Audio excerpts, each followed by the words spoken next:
Once upon a time, in a beautiful kingdom far away, there lived a young princess who possessed a most precious treasure. The princess's most beloved possession was a golden ball, given to her by her late grandmother. Every day, the princess would take her golden ball to her favorite place in the royal gardens. She would skip through the castle halls with excitement, eager to reach her secret garden spot. The royal gardens were the princess's favorite place in the entire kingdom. The gardens were filled with the most exotic flowers from around the world. Did you know that royal gardens in This secret spot by the old well was where the princess came to think and dream.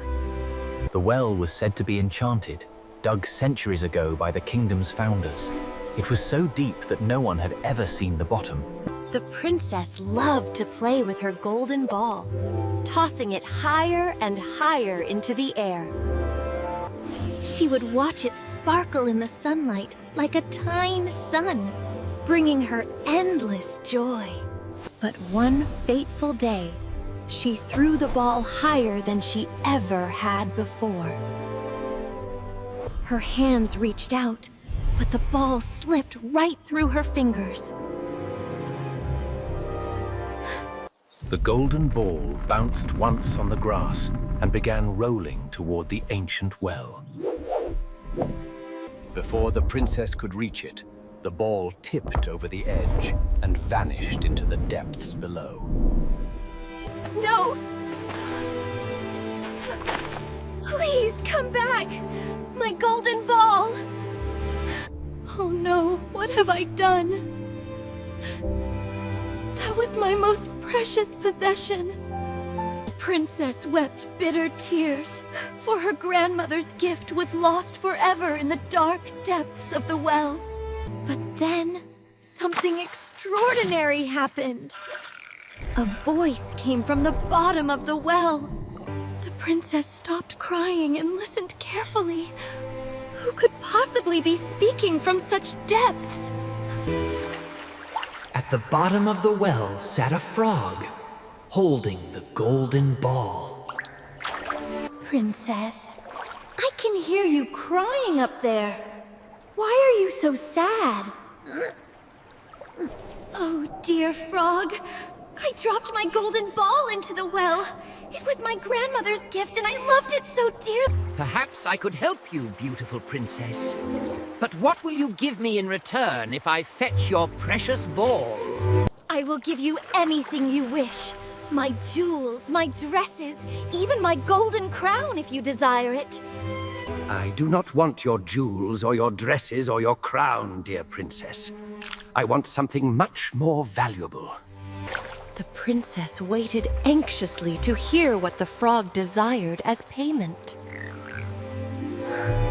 If you promise that I may become your companion and friend, eat from your golden plate, drink from your golden cup, And sleep on. The princess felt disgusted at the thought of a slimy frog as her companion.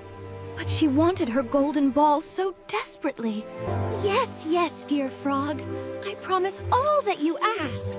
Just please bring me my golden ball. But in her heart, the princess had no intention of keeping her promise. She thought to herself that once she had her ball back, The frog dove deep into the dark water, clutching the golden ball.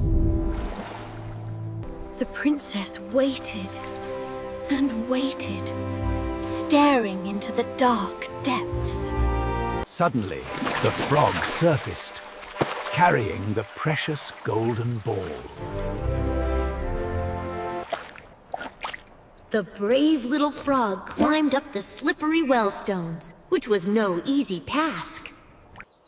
At last, the exhausted frog reached the top and placed the golden ball safely on the grass. There it was, the precious golden ball, safe and sound once more. The princess grabbed her precious ball without even thanking the poor frog. She ran away as fast as her legs could carry her, forgetting all about her promise. Wait! Wait for me, princess! You promised! Remember your promise! But the princess did not stop or turn around. That evening, as the sun began to set, the royal family gathered for their dinner in the grand dining hall. The royal family always dined together each evening, sharing stories of their day. The princess felt relieved and happy, having recovered her precious golden ball. But then, a strange sound interrupted their peaceful meal. Something wet was approaching the dining hall. The princess suddenly remembered the frog and his request, and her blood ran cold. 3 loud knocks echoed through the hall, followed by a familiar voice. Princess, youngest daughter of the king, please open the door and let me in. You made me a promise by the old well's brim. Daughter, who is at the door? And what is this promise they speak of? Oh, Father, it is nothing. Just a disgusting bullfrog from the garden well. I made him a foolish promise. Tell me everything, daughter. What exactly did you promise this creature? I dropped my golden ball in the well, and the frog offered to fetch it. In return, I promised he could be my companion. A promise is a promise, daughter. We are royalty, and our word is our bond. If you made upon it... With great reluctance and shame, the princess walked toward the door to face the frog. Her hand trembled as she reached for the handle, knowing what awaited on the other side. There sat the little frog, looking up at the princess with hopeful golden eyes. Thank you for opening the door, dear princess. I have traveled far and am very tired and hungry. May I come? The frog hopped into the magnificent dining hall, his wet feet leaving a trail across the clean marble floors. Princess, I cannot reach the chair. Would you be so kind as to lift me up so I may sit beside you as you promised? The princess felt ill at the thought of touching the slimy creature, but her father's stern gaze reminded her of her duty. With great reluctance, she picked up the wet frog with just 2 fingers, holding him as far away from herself as possible. The frog said nothing about her rudeness, though his large eyes showed that he noticed how disgusted she was by him. She placed the frog on the table as far from her plate as her arm could reach. Princess, the food is too far away. Could you please move your plate closer so I may eat beside you as you promised? Sophia, you will move your plate closer to your guest immediately. We do not treat any guest in our home with such rudeness, regardless of their appearance. With burning cheeks of shame, the princess moved her plate closer to the frog. The frog ate his dinner with surprisingly good manners, but the princess could not swallow a single bite while watching the creature eat from her plate. I am quite thirsty. I am far by a long journey, I have eaten my meal. The thought of drinking from the same cup as the frog made the princess feel quite ill. But she pushed the golden cup toward the frog as her father watched sternly. The frog drank politely from the golden cup, being very careful not to spill even a single drop. Thank you for the wonderful meal, Princess. Now I am very tired from my long journey. Would you please take me... No! Father, please! Not my bedroom! Not my pillow! This is too much! I cannot bear it! Enough, Sophia. You gave your word. The frog kept his part of the bargain and retrieved your balls. Now you must... The princess picked up the frog and ran from the dining hall in tears, her heart full of anger and disgust. Up the winding staircase she climbed, each step feeling heavier than the last, dreading what awaited in her bedroom. They entered the princess's beautiful bedroom, where everything was perfect and clean.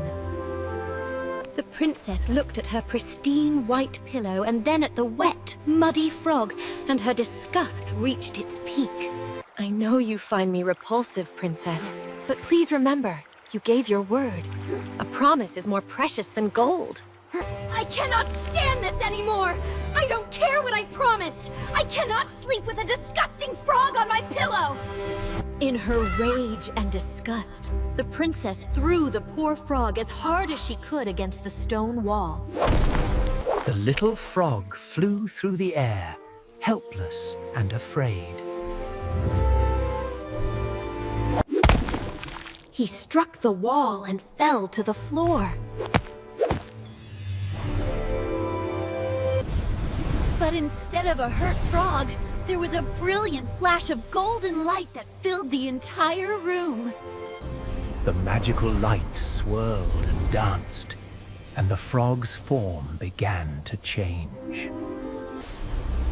When the light faded, standing before the princess was not a frog, but a handsome young prince. The princess stood frozen in utter shock and disbelief. Thank you, princess. Thank you for breaking the terrible curse that bound me. You are most welcome, your highness. Curse? What curse? I don't understand. You were a frog, and I was so cruel to you. Years ago, I angered a wicked witch in the forest. She cursed me to live as a frog until someone would let me eat from their plate, drink from their cup, and take me. The prince told of how the witch had transformed him for refusing to help her, teaching him a lesson about kindness. But I was so unkind to you. I broke my promise. I treated you with such cruelty and disgust. How can you— Your father made you honor your word, and you did take me to your bed, even if you threw me there in anger. The curse is broken. So even though I was cruel and broke my promise in my heart, because my father forced me to go through the motions, it was enough to break your curse? Yes, magic often works in mysterious ways. But your father taught you something important tonight, that we must honor our promise. I am so deeply ashamed of how I treated you. I judged you by your appearance, treated you with cruelty. There is nothing To forgive. You have freed me from a terrible curse, and you have learned an important lesson about— And so, through an unexpected turn of events, the princess's broken promise somehow kept itself. What will you do now, Prince Alexander? Where is your home? Your family must be worried and sick. My kingdom lies 3 days' journey from here. I have been under this curse for 5 long years. We must tell my father at once. He will provide you with a horse, supplies, and an escort to see you safely home. Come, let us go to him now! Together, they walked through the moonlit corridors to find the king and share the miraculous news. The king and queen were still discussing the strange events of dinner when their daughter Burst in with unexpected news. Who is this young man? Where is the frog? What has happened? The princess told her parents everything. The curse, the transformation, and the important lessons she had learned. Welcome, Prince Alexander. You are a guest of honor in our kingdom. We will provide everything you need for your journey home. You have my eternal gratitude, Your Majesty. Your wisdom in teaching your daughter about keeping promises has freed us. But surely you will not leave tonight, dear prince. You must rest after your long ordeal. Stay with us for a few days. The king and queen held a magnificent celebration in honor of Prince Alexander's freedom. As they danced together, the princess realized how much the prince's kindness and forgiveness had touched her heart. She had learned that true nobility comes not from appearance, but from character, kindness, and the ability to forgive. The day of Prince Alexander's departure arrived, bringing both joy for his freedom and sadness at his leaving. Thank you for your generous hospitality and kindness. I will never forget what your family has done for me. Our kingdoms shall be forever friends. I wish you did not have to leave so soon. There is still so much I want to say, so much I want to learn from you. I must return to my kingdom and reunite with my family who have mourned me for 5 years. But once I am home, I made this during my stay. Keep it to remember that appearances can be deceiving, and that everyone deserves kindness. I will treasure it always as a reminder of my lesson learned, and of the friend I found in the most unexpected place. The prince mounted his horse and prepared to begin his journey home to his waiting kingdom. Farewell, Princess Sophia. Until we meet again. And so Prince Alexander rode away toward his home and family, carrying with him the gratitude and friendship of Princess Sophia and her kingdom. The princess had learned valuable lessons, that a promise once given must be kept, and that appearances can be deceiving. The princess returned often to the old well, but she never again played carelessly with her golden ball. But one beautiful spring day, as she sat reflecting by the well, she heard the sound of an approaching rider. Prince Alexander had returned, just as he had promised, now restored to his full royal glory. I told you I would return! You kept your promise. I have spoken with my parents and yours. If you would have me, Sophia, I would like to court you properly. As you deserve. Yes! 1,000 times yes! You have already taught me so much about kindness, forgiveness, and keeping promise. And so the Frog Prince and the princess who learned to keep her promises began their own. They say the two kingdoms were united in peace and friendship, and that Princess Sophia never forgot the lessons she... And the moral of this tale?